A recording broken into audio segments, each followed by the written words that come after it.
Should we start? Okay, one more minute.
Hello, everyone.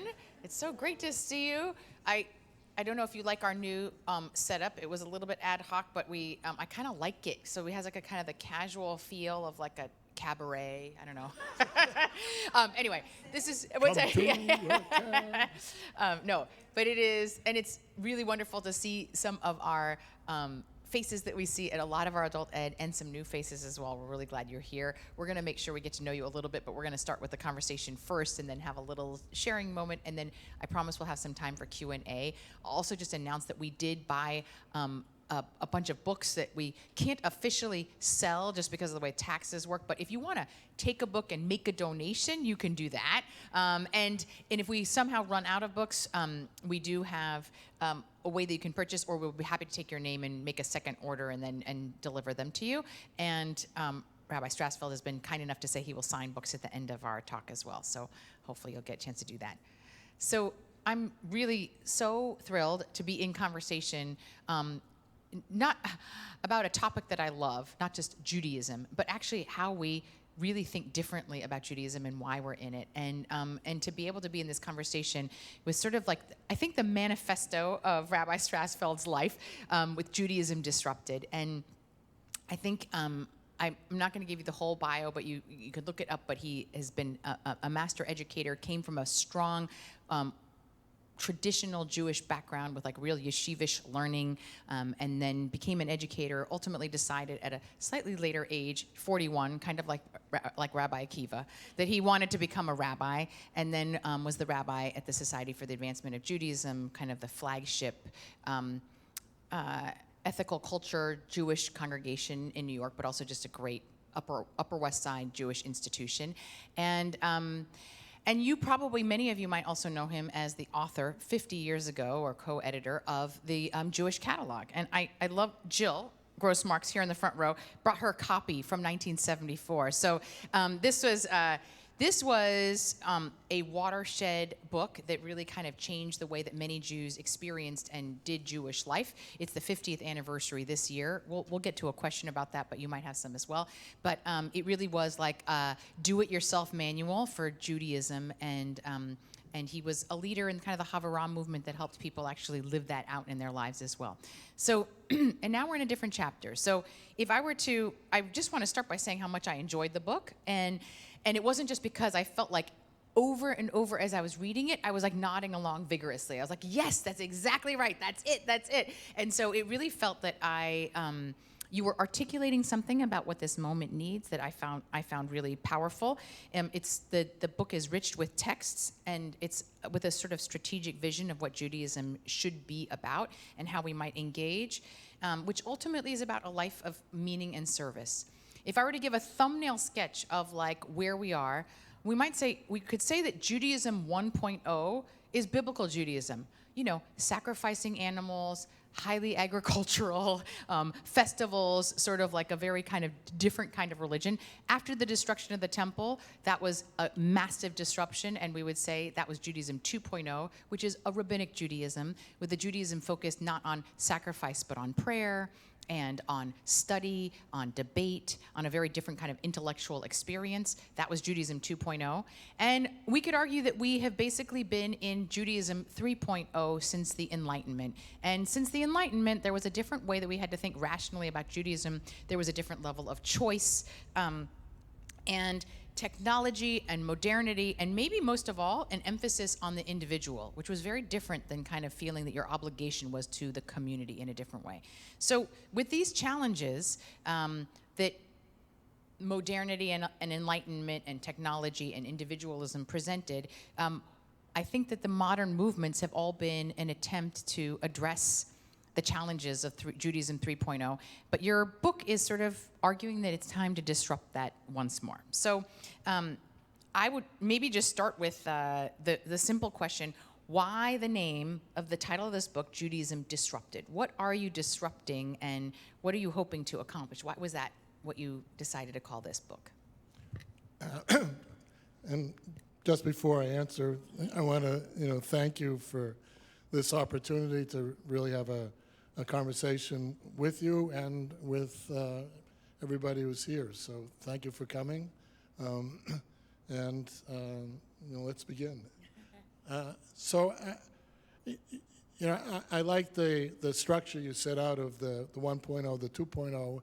Because I don't use that language exactly, but the sense that Judaism has been disrupted in the past, and the 1.0 and 2.0 are perfect examples. And I just imagine if we were taken back to 70 of the Common Era after the temple was destroyed in Jerusalem, and the rabbis came along and said, here's this great idea, we're going to have this rabbinic Judaism, et cetera, that a bunch of people said, what are you talking about? Like, you can't just have prayer, you have to have sacrifices. My grandfather sacrificed for his great-grandfather. Who gives you the right to change all this? It's in the tradition from Moses. It isn't from Moses. You guys made it up last week.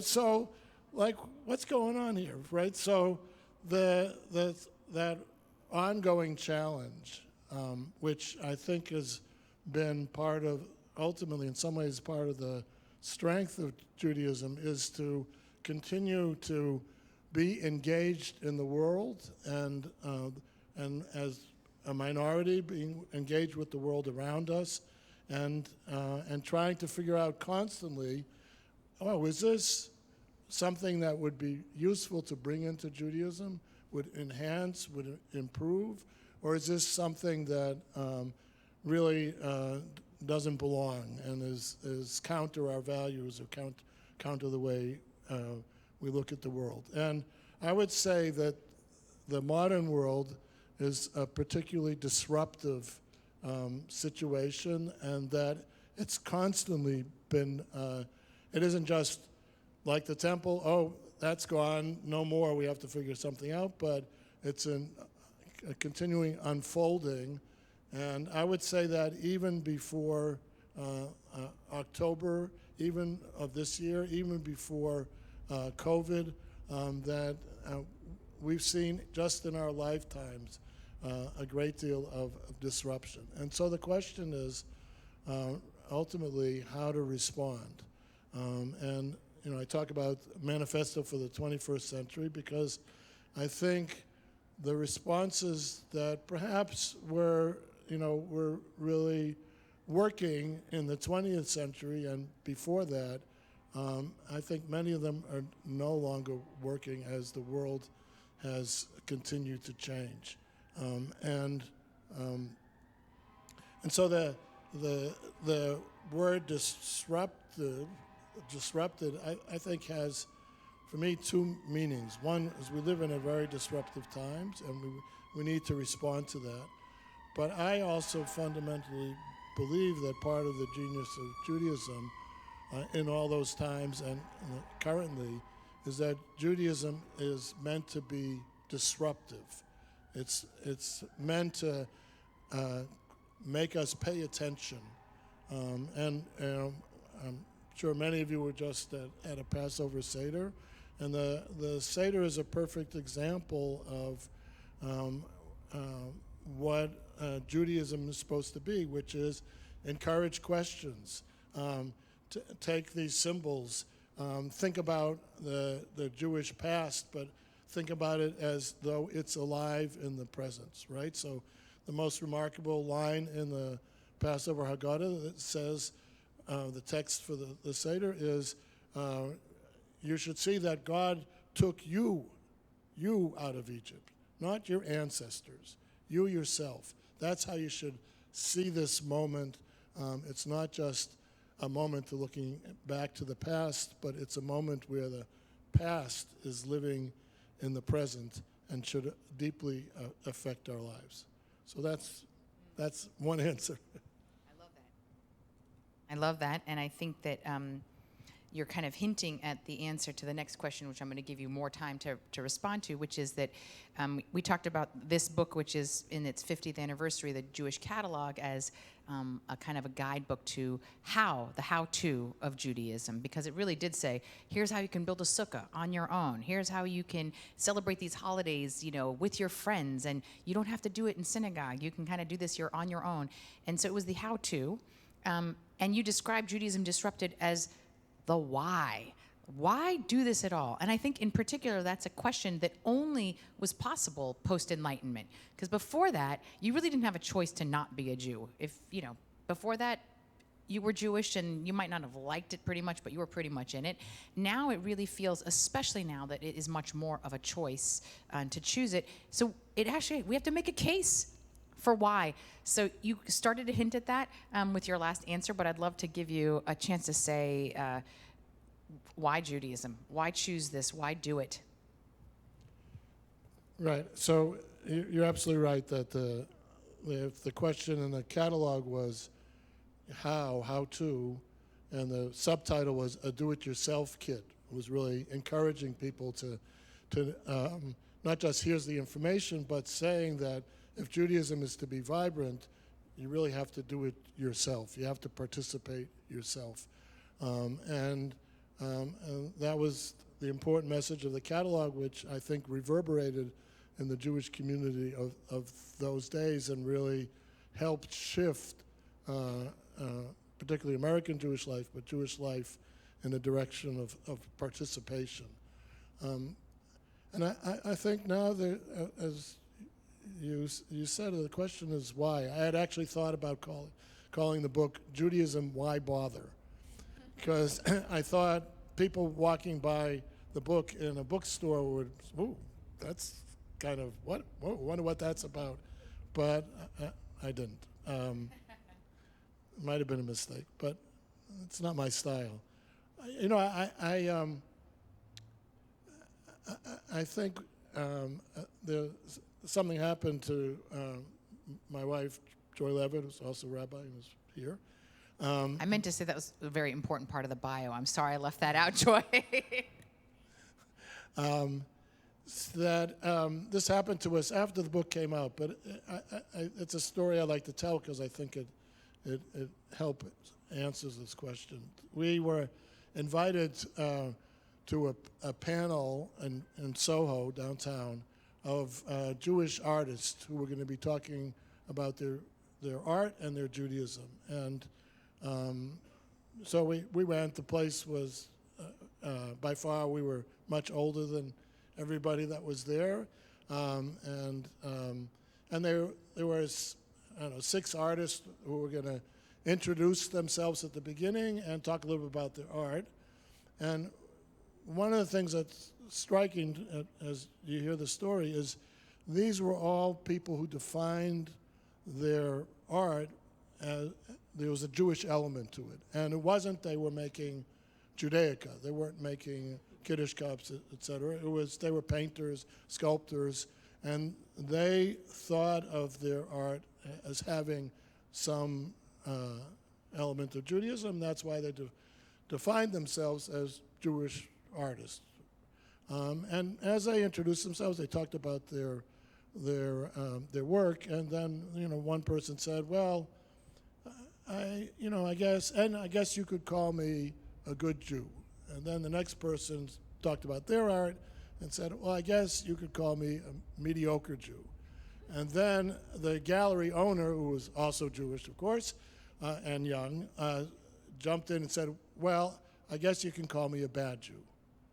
And we asked them, Joy in particular, asked them, what do you mean by that? And it became clear in the conversation that, and then the person who said he was a good Jew said, I was kidding, I was being sarcastic.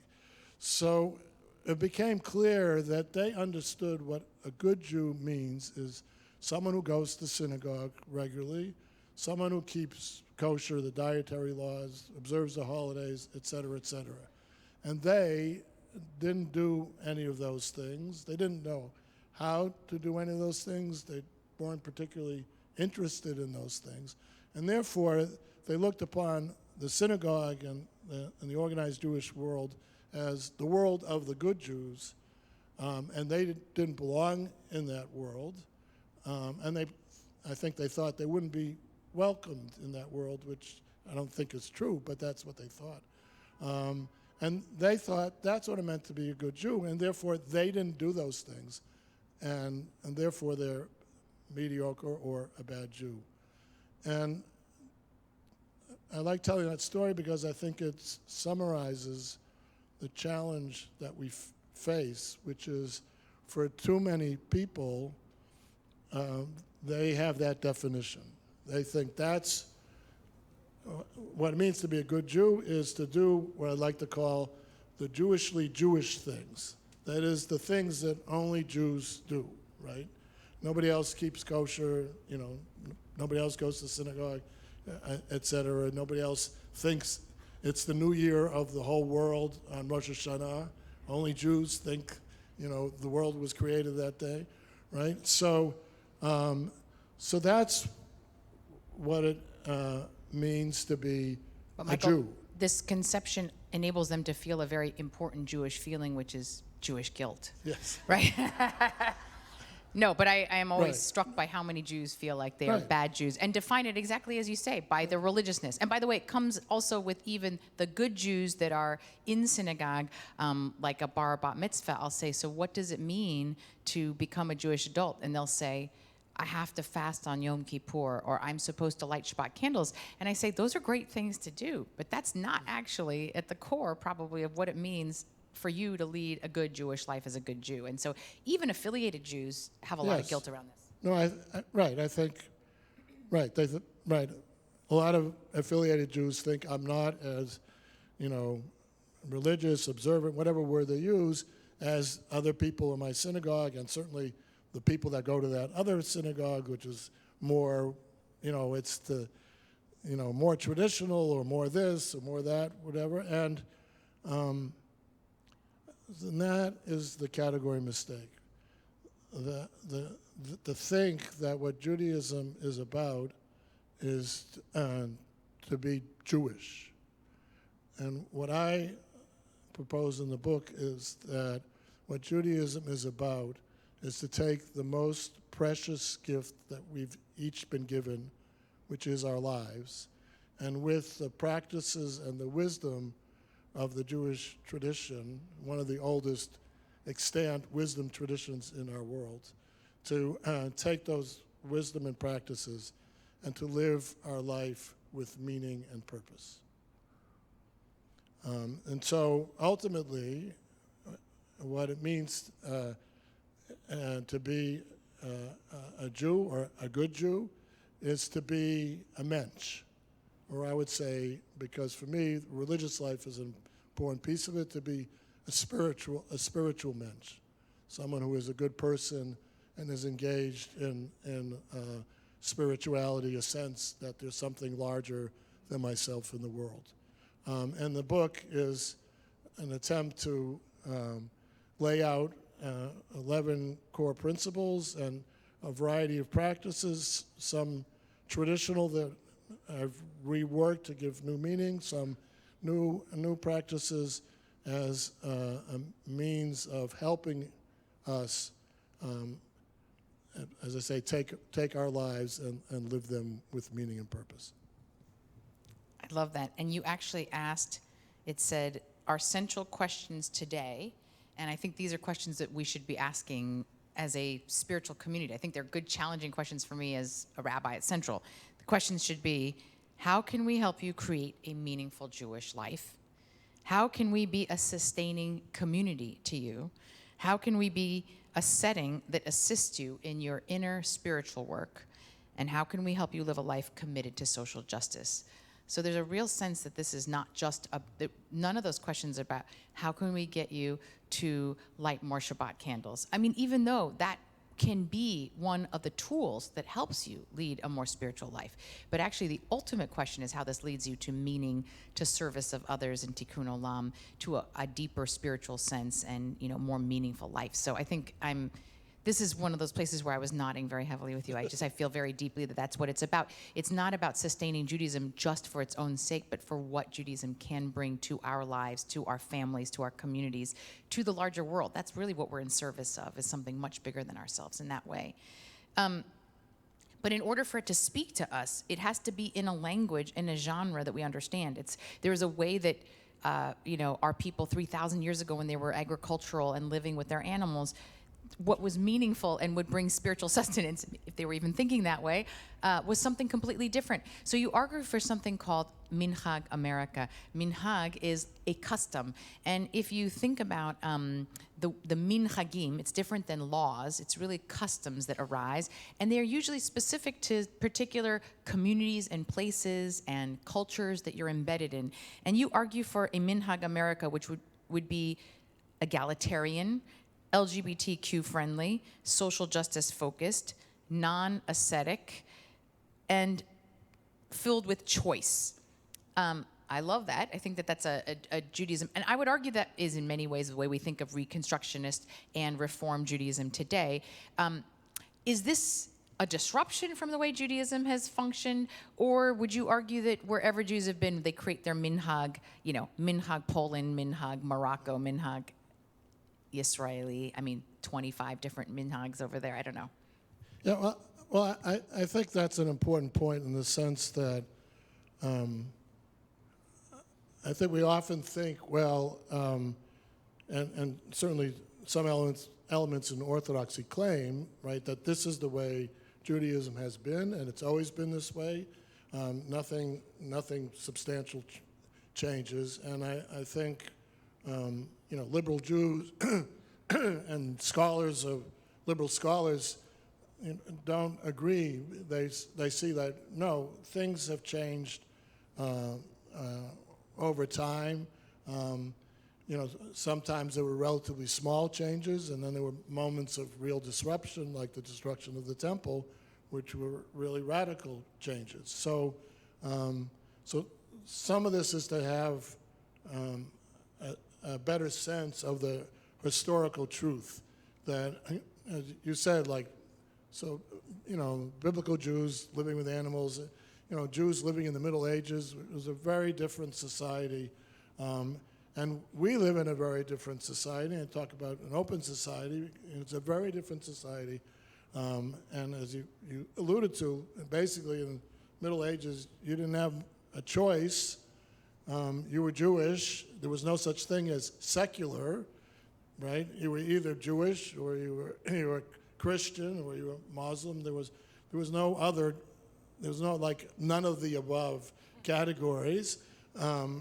So it was kind of reinforced by the outside world, and now obviously we live in an open society where nobody is enforcing, and that's part of the reason I like this use of the word minhag, custom, because I don't think halakha really works as law anymore, except for the communities that accept it as law. There's no enforcement. We do whatever each of us does or doesn't do. It's really a personal decision, or maybe it's a family decision. And synagogues may have certain customs and policies, but it's really not law. I don't think that's a helpful way to think about it, and I also don't think. Probably, as I said, there's no enforcement, and I don't think most of us are worried that if we eat a cheeseburger or a lobster or We eat bread on Passover that God's going to punish us one way or the other, right? It's not, I don't think it's our belief system.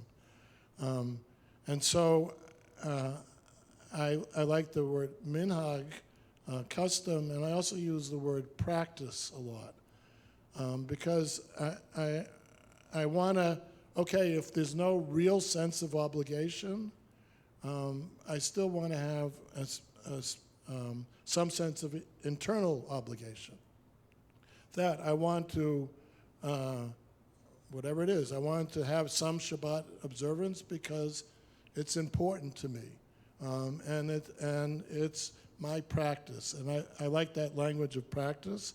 The example I use is that if you want to learn to play the piano, if you only practice your piano playing 3 times a year, you will never learn to play the piano, right? If you want to do that, you have to do it regularly.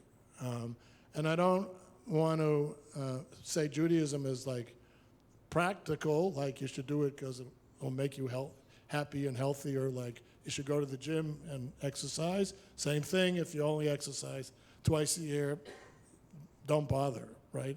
But it's that self-discipline of saying this is important, and I want to do it on a regular basis, and that's a way to look upon Judaism in a different way. It's I want to do this because it has meaning, it enriches my life, and I take this on myself because it's important and I find it meaningful and helpful. And I can give an example. Or you Yeah, want go it? for it, please. So one example is of this, and another piece is because I think that one of the things that's most challenging to us is ritual. In other words, the Torah says, love your neighbor as yourself. Nobody says, well, that's a stupid idea. Like, wait, you haven't met my neighbor. That's really, but if you say, well, don't mix milk or meat, or, linen and wool, let's go really, esoteric, right?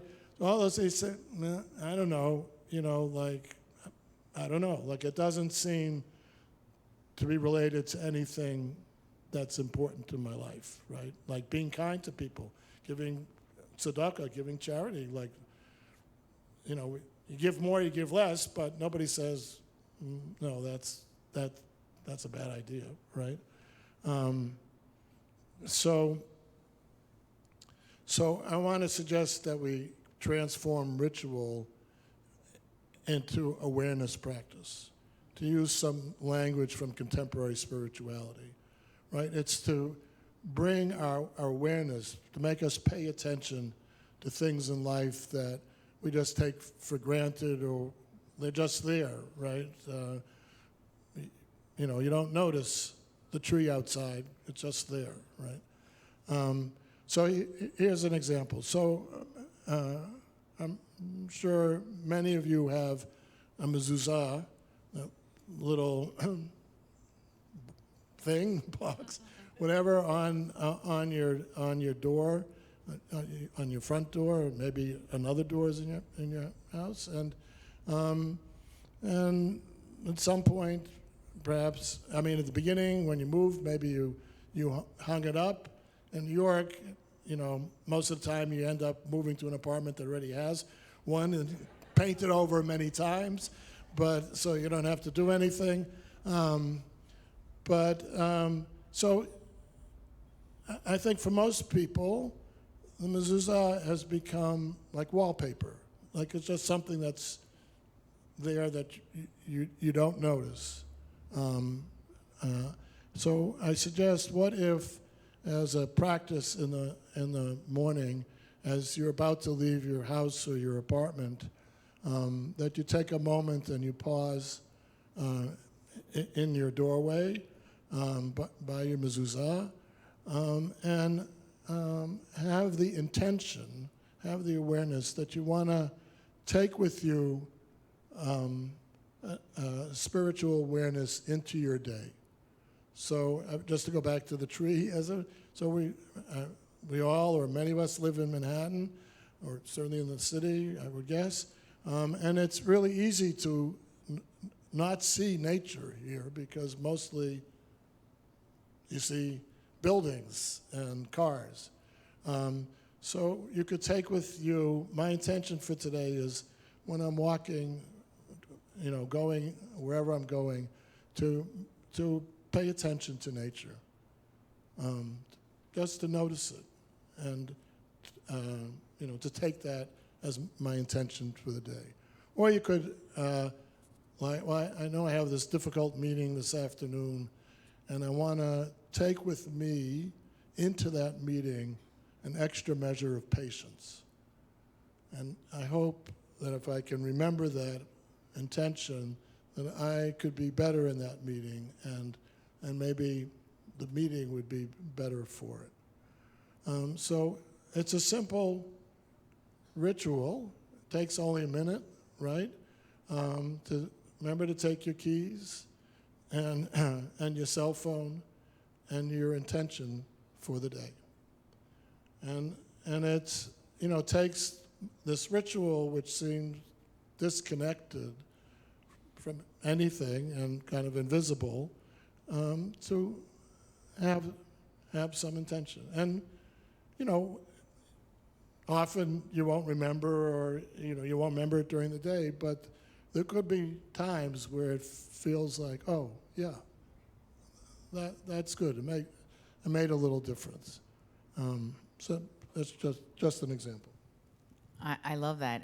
And if I can, I'll add two thoughts about ritual. We live in a highly unritualized society now. In fact, we've actually kind of stripped a lot of ritual. It used to be that there was much more singing in schools and ways that you did like rituals as communities and as Americans, and just like, I think that much of that has been stripped from our society. I'll give two examples of where I was reminded of just how important this is as a form of practice and ritual practice. One is that I was working with a nutritionist for my child, and she asked the question, because my daughter has all these stomach problems. She goes, when does digestion begin? And, is it when you put the food in your mouth? Is it when you chew it? Is it when it goes down into your stomach that digestion begins? And so we all were taking different guesses. She said, it's when you first have the thought that I'm going to eat, and you notice and are aware, and then that's when the process begins. Digestion doesn't start in your stomach or in your mouth, it starts in your brain. And she said, the best thing you can do to digest better is to offer a blessing before you even start, because that sets your brain to actually give the hormones that says, okay, now start the saliva production, which is actually part of the digestive process. It was basically the science behind what our ancestors knew 3,000 years ago. Make the blessing before you eat. Not only does it actually make you feel more appreciative of the food you're about to eat, and maybe more connected to like where the food came from, all those really good things. It literally starts the process for you to digest your food better. And I was thinking to myself, what wisdom there. The second I would just say is that when I was having problems with sleep, and I went to one of these cognitive behavioral therapists like for my insomnia, do you know what she said? She says, you have to have a bedtime ritual. And I was like, what, am I like a baby that needs to be like, bathed, and you put the pajamas on, then you read the bedtime book? And she's like, there's a reason you do that. Like, the ritual actually sets your body up in a way that you actually, nothing else really substitutes for that. And I was thinking, now I always have a ritual of saying the Shema before I go to bed, but I actually created more of a ritual around that. And so it both enhanced my connection to God and Judaism, but it also helped me go to sleep. So I think we have lost sight in a culture that doesn't believe in that. It reminds me of your very beautiful definition of holiness, which you said, holiness is an assertion that our world contains more than what we can see or touch, right? I love that definition. I'm gonna just say it again, because we often think of holiness as something conferred from on high, or something that, like, I don't know, holy people have, or something, but it's really just a humility. It's holiness is recognizing that there is something beyond what we can just see or touch. And I think ritual is a reminder of that there is something that is beyond what we can fully comprehend. And so sometimes in the doing, we can touch that holiness. I don't know if you want to expand a little bit on that. I do think that I was curious if you think holiness can be taught. Because there are some people who just have a hyper-rational mind, or if you take the Myers-Briggs test, they're the sensors and the intuitors. The sensors really only believe the things that they can see and touch. The intuitors are ones who think the real stuff is the stuff between the lines. You can guess which category I fall in on the Myers-Briggs test. I am much more of an intuitor. But if you are a sensor, someone who really won't believe it if I can't see it in front of me, can you teach them to understand holiness according to your definition, which is the stuff you can't see? I think so. Okay, good. No, because I wanted to. I'll try and answer that. I wanted to expand on the holiness in the sense that it is one of the core principles in the book, and one of the important sources for me and for this book is Hassidism, the kind of pietistic, mystical movement that began in the 18th century and continues today. But I'm particularly interested in the early teachings of the Hasidic masters. And one of the important shifts that Hasidism makes from earlier Jewish mysticism, if you know the Zohar and Kabbalah, it's earlier, is and it's part of the shift from medieval to modern, which is in medieval, the world, the material world, is the enemy. It's the thing that ensnares you, that takes you away from holiness, right? So holiness and materiality are sort of opposites or even enemies. And Hasidism shifts that by saying that there is holiness everywhere in the world. It's part of the kind of Kabbalistic myth of the sparks at the beginning. I won't go into the whole, Big Bang theory of Jewish mysticism, but there's sparks that go into everything in the world, including all of us, including the chair, et cetera, et cetera. But that means holiness is everywhere. And that is saying that anything you do has the potential for holiness. And you might, and that's what I think for the person who is like the show me from, Missouri kind of thing, is that, well, maybe translate holiness as goodness, right? Because that, you can see it. Right, you can see it, and even as a concept, it's more touchable than holiness. So that every interaction has the potential to be one of some goodness, of caring, of just, it's nice to be together with a friend and just spend that time together. Nothing special, but it's nice. It's good, right? And to see everything has that potential. And what that does also is it broadens the definition of religion. Again, to go back where we started. So Judaism isn't just about, well, the Jewish things, like, oh, well, if you're studying Torah, Jewish sources, that's Judaism.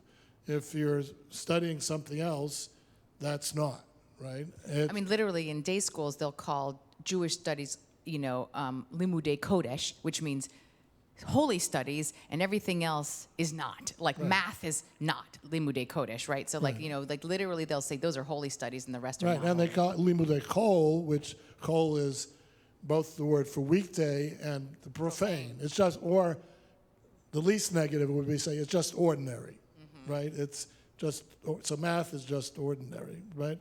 But instead it sees this world as all of a gift from God, and therefore there's holiness everywhere, and we can be conveyors of holiness, be conveyors of goodness.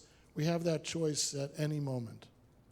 We will all fail, there'll be times that we're not nice, we're not generous, whatever it is, but the opportunity is always there, right? So in that sense, it's understanding Judaism at its broadest.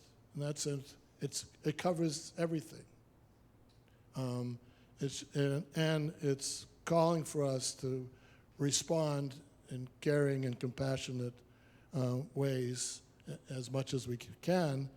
And I really think the idea is we're supposed to be able to echo at the end of each of our own days the words that God says at the end of the 7 days of creation, Kitov.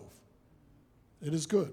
God doesn't say, it's finished, check that, cross that off my list, done, never have to, create the sun and moon again. It's tov. It's good. And I think that is a central value of Judaism. Beautiful. So kind of at the central organizing principle of the book are these 10 principles, but because, yes, I was going to say 10, but then you said, but then I have to add an 11th. So there are actually 11. But it's... You got an extra one. Yes, that's a right bonus principle. Anymore. But it is centered around a fundamental premise. And I want you to think for a moment how you might end this sentence, and then I'll tell you how Rabbi Strassfeld ends it, which is Judaism is about X. If you had to say it in one word, Judaism is about, think for a moment what you would say it is, and I will just say there's no one right answer, and it can be very different for people, but is anyone brave enough to say how you would finish that sentence with one word? Judaism is about life. Oh, that's a great answer. About goodness. Great. Community. I love it. About self. Interesting, yeah. About asking questions. Okay, I think these are all great. Many of these, by the way, are embedded in the principles. Rabbi Strassfeld said, Judaism is about freedom. So I'm going to let you take a moment and tell us why that, of all the answers, because that didn't come up even though there were a lot. And I could also say Judaism is about justice, about compassion, about holiness. There's so many ways we could answer that question. You make it about freedom, and then the 11 principles are all foundational principles of that original kind of assertion that at the fundamental core, it's about freedom. So tell us why that and how you justify that. Yeah, so this was a text I discovered as I was working on the book. It's a text from a Hasidic master, the Sfat Emet. He's known after his book, as many of the Hasidic masters. And he's actually late 19th century, so he's after the first generations. And he in his teaching, he asks this question. He says, what is Torah all about? What is Judaism all about? And he answers, freedom. And he goes on to say that you shouldn't think of the 613 commandments as commandments, but rather as advice or counsel. That is, it's all about how to live a life of freedom. And I think he clearly demonstrates he doesn't mean you get to do whatever you want. It's not extreme libertarianism, but rather that there are things in life, some of it is, actual material things. You don't have the money or whatever, et cetera, but more it's your internal life that doesn't allow you to be free, right? So, I use this example that, because I talk about, I was again struck that the 10th commandment, the 10 commandments, you only get 10 of those. They didn't do 11 like I did. But, so you shall not covet, which is the 10th commandment. That's like one of the 10 commandments. I mean, yeah, it's not a good thing, but like stealing, killing, and not coveting, like, I didn't get it. But I think after hearing his teaching, I think his insight is that you could be locked in a very unfree place if all the time you're coveting what your neighbor has. You're coveting. It's always like, I have this, but I don't have that. And there's a traditional commentator that says, and the whole thing with coveting is, as soon as you get the thing, then you're unhappy because it's all about what you don't have. So it's like, trying to fill the Grand Canyon using a teaspoon.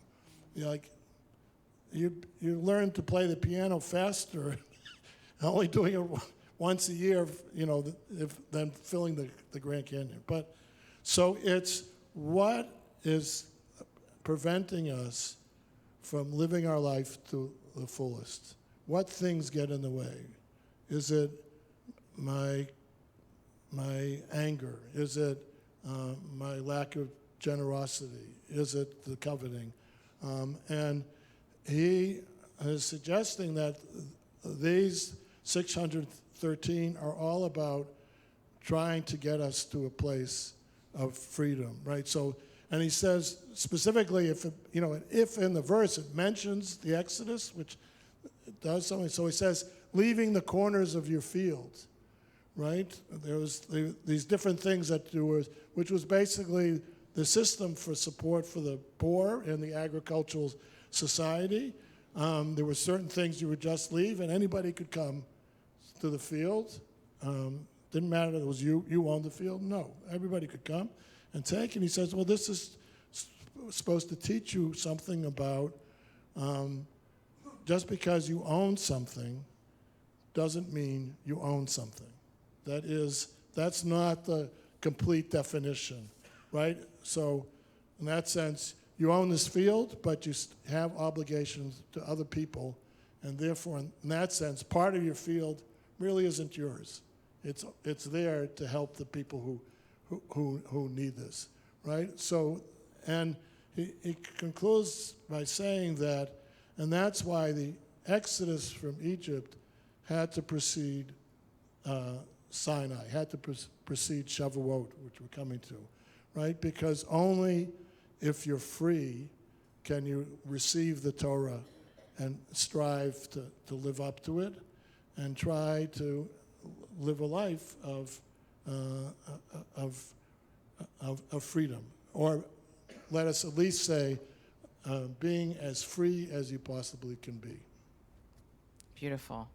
So I'm aware of the time, and I want us to have first one quick conversation with the people next to you. So I'm going to set this up, and then perhaps what that will do will also encourage your questions that you want to give to Rabbi Strassfeld in 5 minutes after that. But here's the kind of setup. There are kind of traditional categories of these laws in Judaism of our commandments. There's one category that's ben adam lechavero, which means these laws that govern the way we should interact with other human beings, between a human being, adam lechavero, and their chaver, their friend. So these are like, don't steal, don't lie, like just how you would treat other people.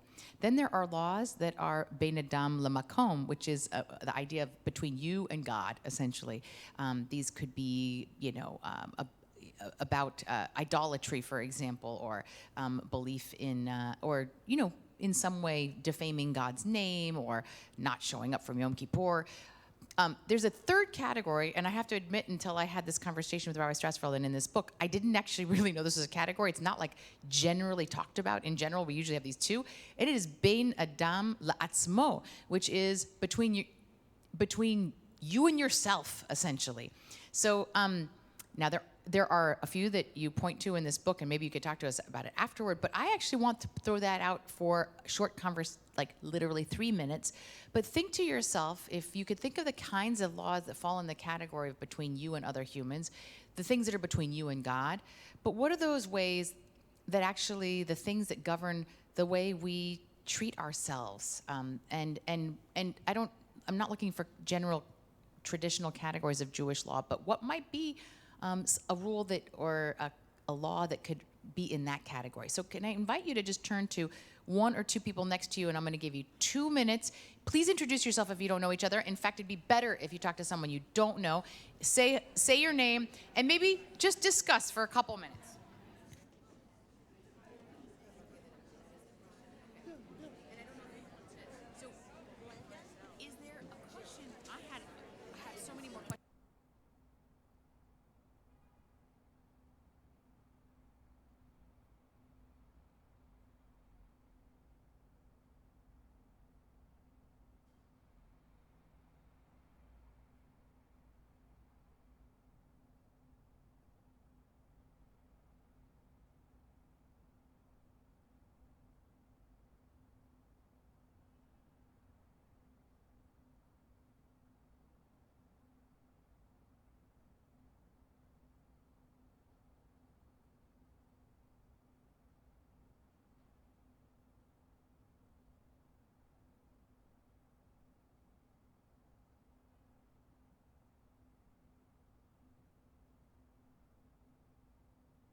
All right. I'm sorry to interrupt because I can tell that I love hearing the buzz. That feels like a good Beit Midrash when you hear like people kind of talking and discussing.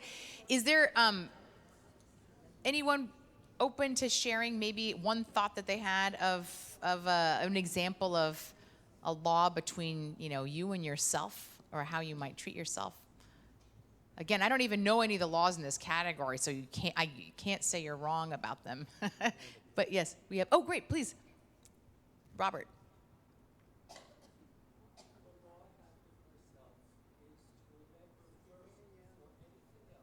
I'll repeat it. Beautiful. So Robert said, a law between me and myself is to remember first and foremost that I'm a beloved child of God. Amen to that. And if we all could live that way and treat ourselves that way, I think we could also do a better job. Like, I talk about this when you say love your neighbor as yourself. If you don't start with yourself, how much can you love anybody else also? So let's start with that. That's beautiful. Maybe one more if anyone's brave enough. Yes, please.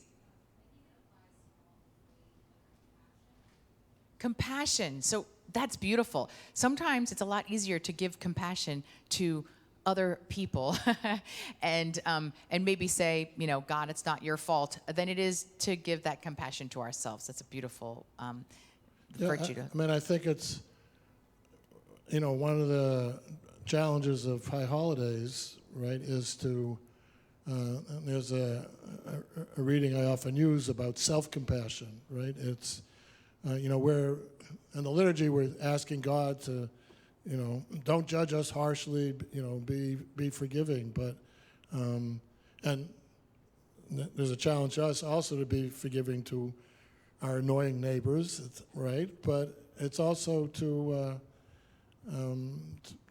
ourselves, because that often is the hardest part, right? And that's why I think this category, which I was saying to Rabbi Buchdahl, like, I discovered this, recently, and it's not commonly known in the Orthodox world even, but it is in the tradition.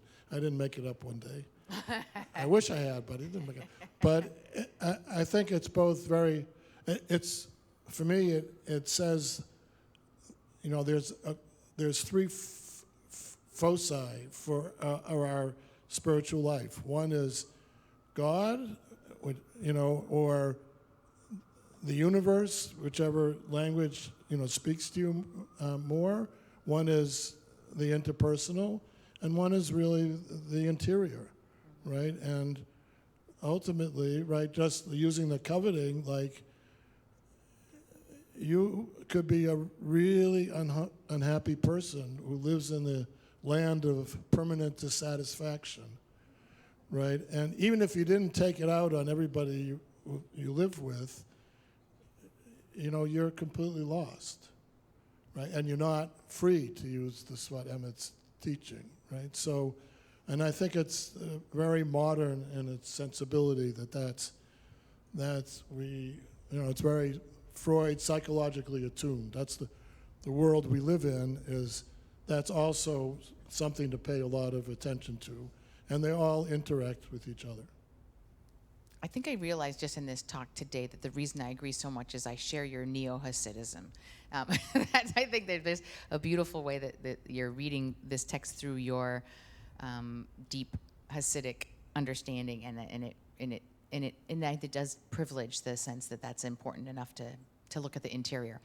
So I want to open it up for conversation. If there are people who are, if you have a question, and you're welcome to come up to the microphone, we could all hear, or if you just stand up and say it really loud, I can kind of help repeat the question. But any questions out there?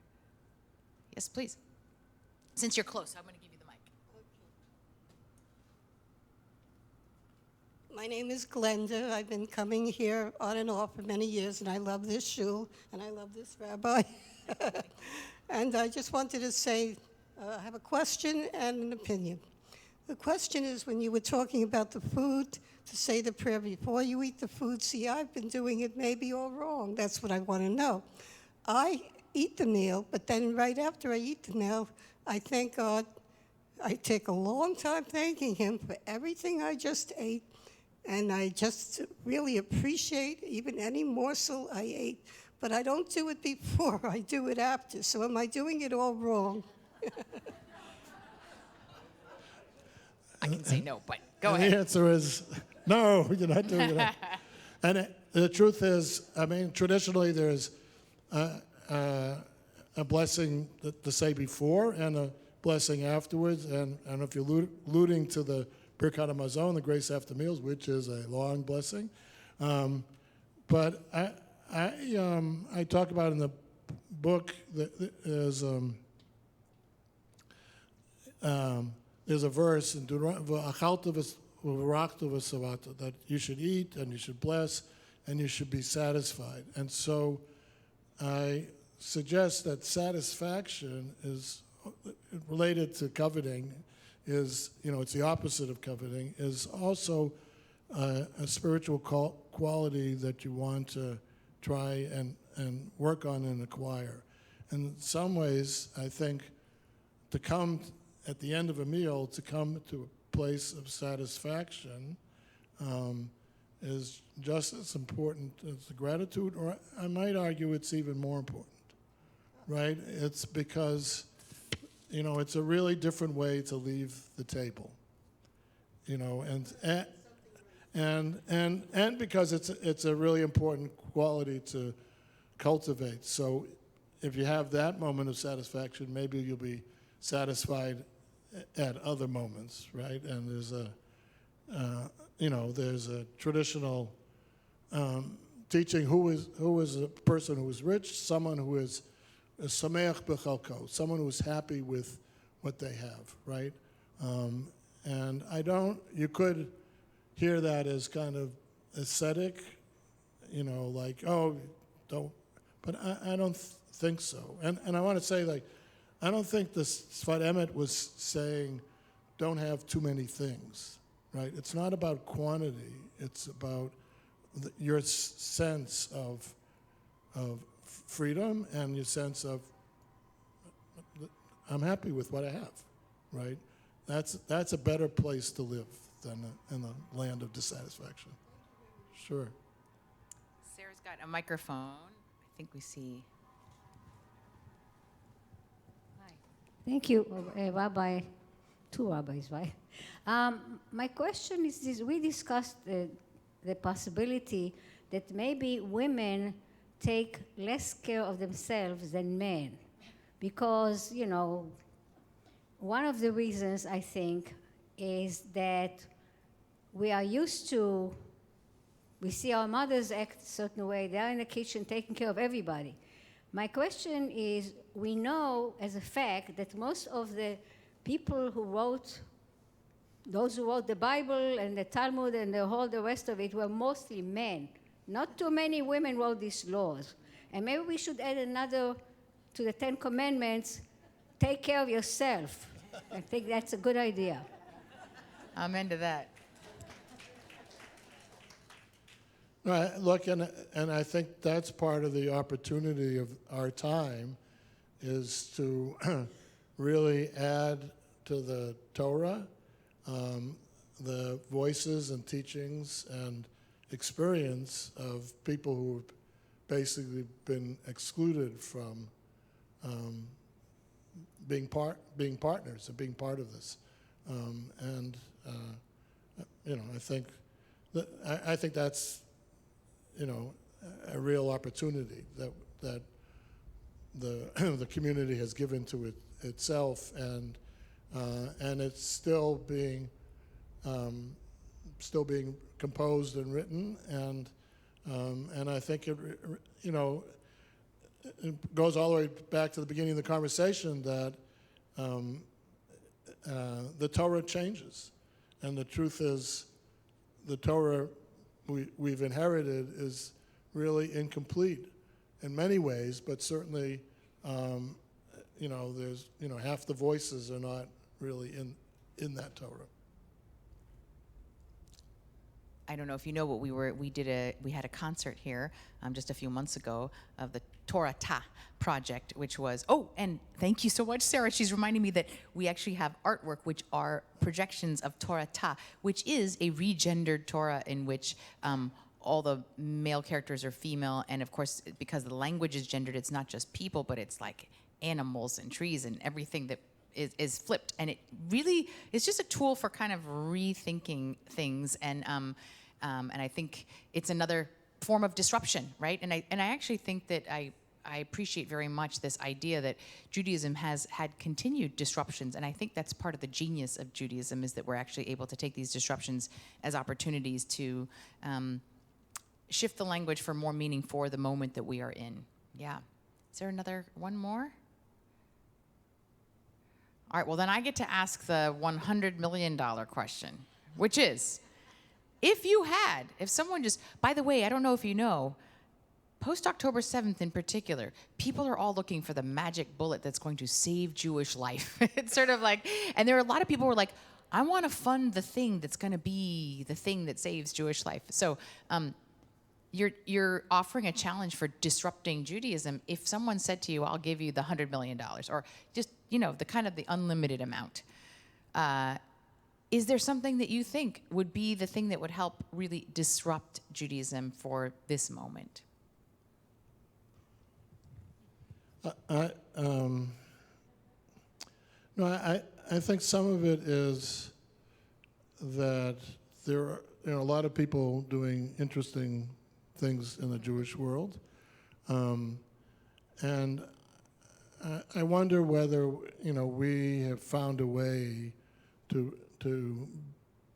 bring together the ideas of the innovators and the people who are being disruptive and are willing to say, yeah, this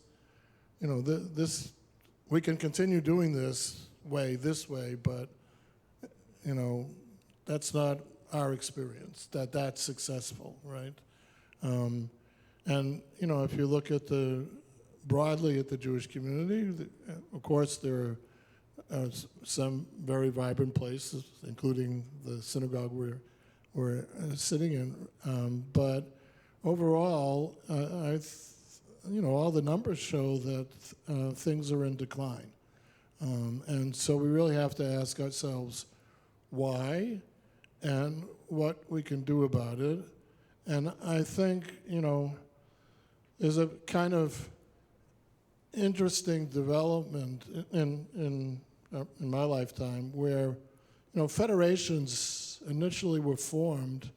In the late 19th century was the first federation in Boston, because they thought it would be better, instead of every Jewish charity knocking on your door and asking you for money, they would centralize this, and so people could give one that would go to everything, and also there would be some conversation about what needs to be created. At some point in the 20th century, the kind of large donors in the Jewish community who were being very generous decided that they wanted to basically make the decisions themselves where their money was going. And in some ways it became up to what they thought would be a worthwhile project. Birthright is a perfect example. It was a couple of funders decided this is really important, and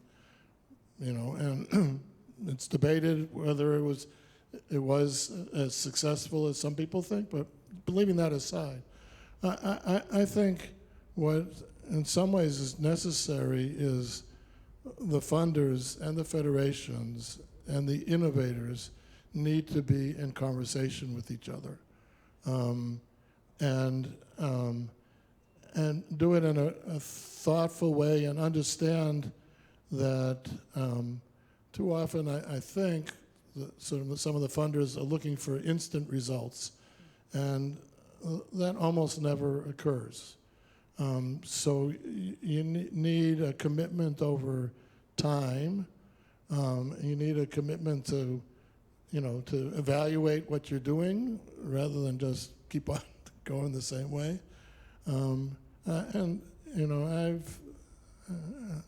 I think that would be, I don't know that anybody has the answer. Some people think they have the answer, but I don't know that anybody has the answer. But to come back to the book for a second, the book is about where I started. Like, I think if people don't experience Judaism as meaningful, as helping them live lives that they feel better about their life, then people will continue to drift away, and we'll do the things. Passover Seder. Many people. This year was challenging for many people, but in general, it's one tradition that people like, that they grew up with. They like their family coming together, their friend, whatever, and that will continue. But the question is, much of the rest of it, the ritual that doesn't seem connected to anything, right? When are people going to say, like, I don't know what the mezuzah is about, and I went to the Jewish bookstore and they wanted $50 for the scroll that goes inside. Why am I going to get that, right? Or, et cetera, et cetera. Like, and, we didn't get a real chance to talk about this, but the 11th principle is that we live in an open society. We don't live in the medieval ghettos. We live in an open society, and I think we all want to live in an open society, right? And that means, look, the statistical truth today is the vast majority of liberal Jews have people in their extended family who are not Jewish. It's no longer like a small, it's the opposite. Some people in the Jewish community deplore that. I am not taking a position that, look, it's the facts, get over the deplorement, it's just the way it is. I think it's both a challenge, but it's actually a real opportunity for us to share the richness, again, of our 3,000-year-old wisdom tradition, especially with the people who have decided to participate in our lives, in our Jewish lives, however much or little that's going to happen. And I think we have to, I think the established community has been slow to respond to that, but I think these are all challenges, but they're also opportunities.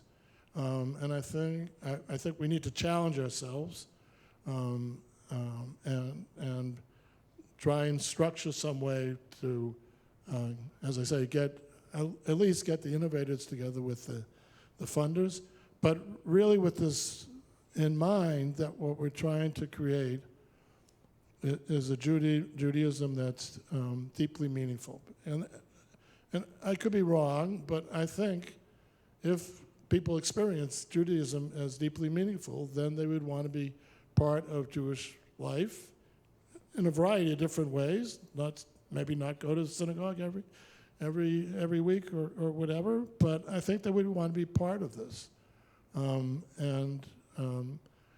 in some ways, that's my solution. I think part of the challenge is to get that notion out there, right? So that's why I talk about the mistaken idea. I think people think, oh, that's what Judaism is, and I don't need to be part of it. And, it's one of the, I almost was going to say, like, oh, well, with all that money, we could send a copy of my book to every Jew in America. But, people have to want to read it, right? And, that would help, I guess. But I think it's this larger, conveying a larger point, right? That you think Judaism is this, but it's actually that. And that money would help, but I think it's really a fundamental shift in self-definition and how we feel about our Judaism, whether we're people who are involved in Jewish life in synagogue or people who are on the periphery, to create this kind of Judaism that and I'll just quickly end with this comment that there is a midrash, rabbis kind of making up stuff, expounding, that there are 600,000 letters in the Torah, and there were 600,000 Jews who left Egypt. Neither of the numbers are correct, but that's why it's midrash. But they go on to say that and every Jew has one letter of the Torah that's their letter, that they're supposed to, as it were, expound upon it and lift it up, right? And the truth is that with many Jews not part of the Jewish community in any real way, all those letters aren't being read, which not only means, as you probably know, that a Torah scroll that's missing one letter is pasul, it's not kosher, whatever the right language you want to use, and in the synagogue you can't use it to read from the Torah. You have to fix it, right? So in some ways, our Torah today is missing a lot of letters. And we need to welcome everyone to come and add their letter of Torah to the Torah that we have, and to continue unrolling the Torah scroll to find ever new meanings and teachings within it. Beautiful. So I want to just end by saying that I know you called the book Judaism Disrupted, but I actually really like to leave us on the note that if you really want to know Judaism, why bother, is your alternate title. I actually think that that's what this book really is for people. To have a wise and learned rabbi, I think we didn't even really get into the 11 principles, but I think it's actually an incredible encapsulation of like what it is about Jewish wisdom that makes you actually think like why it actually brings meaning into your life and into the world and compels you to do good and helps you take care of yourself and everyone around you. And it begins with, people in the image of God and that we live in a moral universe and that how we build awareness. And they're beautiful teachings, each one with Jewish depth and some practical application even. So I think that we only got to scratch the surface of this. So I do encourage you to read the book. And we have, do we still have copies, Sarah, tonight?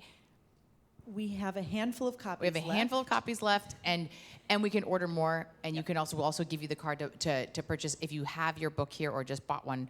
Rabbi Strassfeld will sign it. But I just want to say thank you for giving us much to chew on, for this beautiful charge to bring that meaning of Judaism into our lives and a really practical way to learn. So thank you again. Thanks. If I could, just 1 minute, I just want to, I always forget to do this. I have a weekly newsletter that I send out. It's free. You can subscribe. Just go to my website, which is michaelstrassfeld.com. If you want to subscribe to the newsletter, and yes, so that's and yeah, right. We have up here we have flyers about the book to take. And thank you for your questions.